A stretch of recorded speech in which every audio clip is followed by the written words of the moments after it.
गुरुर्ब्रह्मा गुरुर्विष्णु गुरुदेवो महेश्वर गुरु साक्षात् परब्रह्म तस्मै श्री गुरवे नमः। कौन सा श्लोक है वो? तीसरा। तंत्री करे यस्य सस्त्वां सदा गायति नारदः ऋषिभिर्महिमा दिव्या ते सदा ब्रूयते मुदा। है कि नहीं? श्लोक है। अब तंत्री शब्द वैसे की वैसे है, लक्ष्मी शब्द की भांति, और कृतिकाराक्तिना से ग्यंत मानते हैं। ग्यंत मानेंगे तो क्या होगा?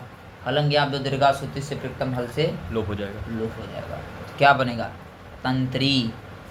क्या बनेगा? तंत्री। और ग्यंत नहीं मानते हैं, क्या मानेंगे तब? ग्यंत नाम मान के मानते क्या है? अग्यंत मानते हैं, मुनादि निष्पन्न मानते हैं। तो ऐसा मानेंगे तो सु का लोप नहीं होगा। तो क्या बनेगा? तंत्री। ये उभयम अपि साधु। क्या है? उभयम अपि साधु। है कि नहीं? है कि नहीं? अब सस्त्वाम जो है, सस्त्वाम ये तद शब्द से स शब्द बनता है। तद शब्द से स शब्द बनता है कि नहीं? स शब्द की प्रकृति क्या है? तद शब्द है। तद शब्द से क्या बनता है? स शब्द बनता है। तो एक सूत्र है, एतत् तदोः सुलोको को नए समास है।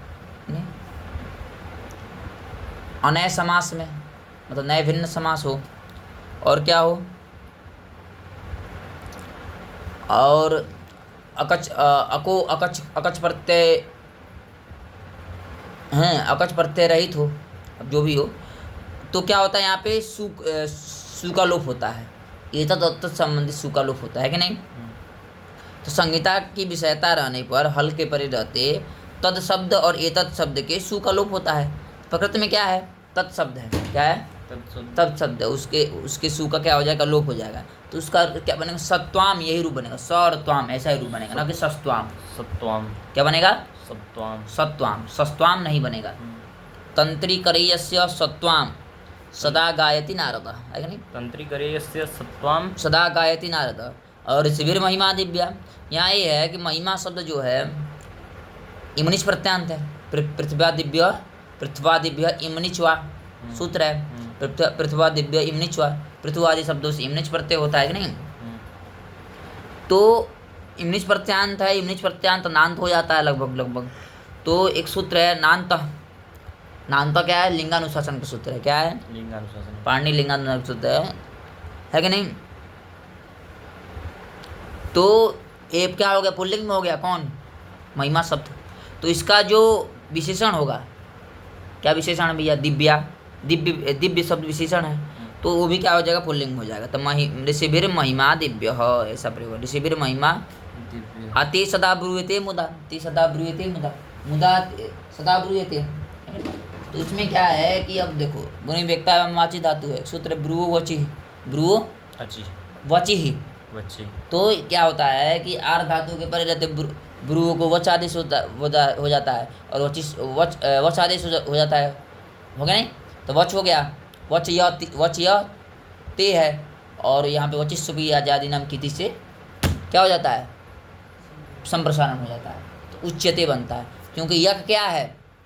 आर धातु है। क्या यक क्या है? आर धातु। सार्वधा भाव कर्मणो हो लस्यात्मने पदम यक सर्वधातुभ्यो यक सूत्र है, उससे यक प्रत्यय होता है। यक क्या? आर धातु है। तो ब्रू वचि सूत्र से आर धातु के रहते ब्रू धातु को वच आदेश होता है, और वच को व को उ हो जाता है, संप्रसारण। उच्यते प्रयोग बनता है कि नहीं? तो उच्यते रूप सही होगा। तो क्या हो गया? श्लोक करी शुद्ध हो गया। तंत्री करेयस्य सत्वाम सदा गायति नारदः और ऋषिभिर महिमा दिव्य ते सदा उच्यते। दिव्य बताया नहीं? वो महिमा शब्द पुल्लिंग में है। सूत्र है नान्त। जो नान्त शब्द होता है वो क्या होता है? पुल्लिंग में हो जाता है। तो महिमन शब्द है, महिमन शब्द से महिमा बना है। तो महिमा क्या है? पुल्लिंग है। तो पुल्लिंग में उसका जो विशेषण होगा वो क्या होगा? वो भी क्या होगा? पुल्लिंग में होगा। क्योंकि श्लोक आया था। बोलो क्या आया था श्लोक? याद नहीं है। याद नहीं है तो याद कौन क्या जरूरत है करने की? या विशेष दृश्यन्ते या विशेषेषु दृश्यन्ते लिंग संख्या व्यक्तयः प्रायस्ता एव कर्तव्या समानार्थं समानार्थो विशेषण है। या विशेषेषु दृश्यन्ते लिंग संख्या व्यक्तयः प्रायस्ता एव कर्तव्या समानार्थी विशेषण है नहीं? जो विशेष्य में दिखाई देते हैं, क्या दिखाई देते हैं? लिंग संख्या और विभक्ति, ये जो तीनों हैं जो विशेष्य में दिखाई देगा, प्राय और प्रायशः वही के ताएव कर्तव्य, वही करना चाहिए। क्या? समानार्थ, वही लिंग और संख्या व्यक्ति करनी चाहिए जब समानार्थ विशेषण होता है नहीं? ये है श्लोक हो गया। इसका अर्थ क्या है? यस्य मतलब जिसके, करे मतलब हस्ते, इसके हाथ में, तंत्री, तंत्री मतलब वीणा है, और वह नारद, ऐसे नारद क्या है? सदा गायती, सदा गायति सदा कैसे क्या गाती? महिमा गायती, है कि नहीं? सदा आपकी महिमा को गाते हैं, है कि नहीं? और ते, और ऋषि भी क्या करते हैं? मुदा मतलब प्रसन्न होकर, है कि नहीं? ते सदा ब्रुवते, ते सदा तुम्हारे यश को हमेशा बोलते रहते हैं, फिर इसका गान करते रहते हैं, है कि नहीं? आगे चलें, माचो एक बार। कौन? तंत्री शब्द से तंत्री करे यस्य सत्वां सदा गायति नारदः ऋषिभिर्महिमा दिव्यः ते सदा ब्रूयते मुदा। तो तंत्री शब्द से अज्ञातत्वात्, तो तंत्री शब्द ज्ञात नहीं है, क्या है? अज्ञात है। तो तब क्या होगा? न सुलोप, सु का लोप नहीं होगा। तो तंत्री बन, तो क्या है यहाँ पे? तो सुलोप नहीं होगा तो क्या बनेगा? तंत्री। सुलोप नहीं होगा तंत्री, अज्ञात मानेंगे तो गुणाले निष्पन्न में। और दूसरे पक्ष में, परम पक्ष मतलब दूसरे पक्ष में कृतिकार तिना से क्या होगा? गीस होने पर क्या होता है?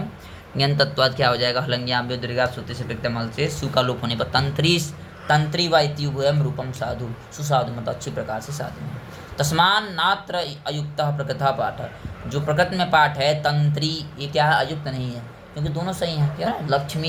लक्ष्मी ये दोनों सही हैं। लक्षर मूट वाला क्या है? जो लक्षर मूट वाला है वो क्या है? लक्ष्मी ही है। और जो ग्यंत मानते हैं वो क्या? लक्ष्मी है कि नहीं? दोनों साधु है। सस्त्वाम यदि यह उच्यते, सस्त्वाम क्या है? यदि यह उच्यते सस्त्वाम, यदि यहाँ पे सस्त्वाम ऐसा बोलते हैं तो क्या है? क्या? तद अयुक्तम, वो अयुक्त है। क्यों अयुक्त है भैया? संहितायाम विषय हलिपर्थ, संहिता की विषयता रहने पर हल परे रहते। तत्शब्द से, तत्शब्द क्या होता है? तत्तो स्वरूप पूर्ण समास से हली सूत्र से क्या होता है? स्वरूपे सत्वाम इति रूपम युक्तम, है ना? ये सत्वाम रूप सही है। महिमा दिव्य इत्यपि असाधु एवं पाठ, महिमा दिव्य भी क्यों पाठ असाधु है? क्या? प्रतिभा दिव्य इमनिचुआ है। मही शब्द क्या है? प्रतिभा दिव्य इमनिचुआ, इमनिच प्रतिभादिगर्भ में पढ़ा गया है तो इमनिच प्रत्यय हो जाता है तो महिमन बनता है। महिमन ये मूल शब्द है। मूल क्या है? मूल शब्द क्या है? नान्त है। नान्ता ये सूत्र, तस्मात् नान्तत्वात्, नान्ता ये सूत्र से क्या हो जाएगा? पुल्लिंग हो जाएगा। पुल्लिंग होने से जो उसका विशेषण भूत होगा वो क्या भी, वो भी क्या होगा? पुल्लिंग, वो भी क्या हो जाएगा? पुल्लिंग में हो जाएगा। तो दिव्या क्या है? विशेषण है किसका? महिमा का, तो क्या हो? दिव्य हो, है कि नहीं? आगे चलें तो अतः महिमा दिव्य इति पाठ है कि नहीं? अब जो चतुर्थ पाद है, ते सदा ब्रूयते मुदा। अब देखो ते सदा ब्रूयते मुदा, तो क्या है कि ते में जो आदेश होते हैं, ते में आदि जो आदेश होते हैं इसके किसके? अनुदात्तम सर्वम अपादादौ, इसके अधिकार में है। तो अब क्या पहला विशेषण लगता है अपदादि स्थित हो, उसको पद के आदि में स्थित नहीं होना चाहिए। ते में पद के आदि में क्या स्थित नहीं होना चाहिए। अगर पद के आदि में स्थित है तो उसको ते और में आदेश नहीं होगा। तो ये क्या है? चौथा पाद कौन सा है? ते सदा ब्रूयते मुदा, ये चौथा पाद है, पद के आदि में स्थित है। तो क्या होगा? यहाँ पे ते आदेश नहीं होगा। क्या तव के स्थान पर ते आदेश होता तव हो जाएगा, है कि नहीं? तो तव सदा ब्रूयते मुदा, तव सदा ब्रूयते मुदा ये होगा, है कि नहीं? वही लिख रहे हैं कि अयम प्रकृतस्य श्लोकस्य चतुर्थपादः तस्मात् पादादौ वर्तमानस्य तौ इत्येतस्य स्थानेन दातम सर्वं अपदादादौ इत्यधिकृतेन ते मया विवेकवचनस्य सूत्र से क्या होगा?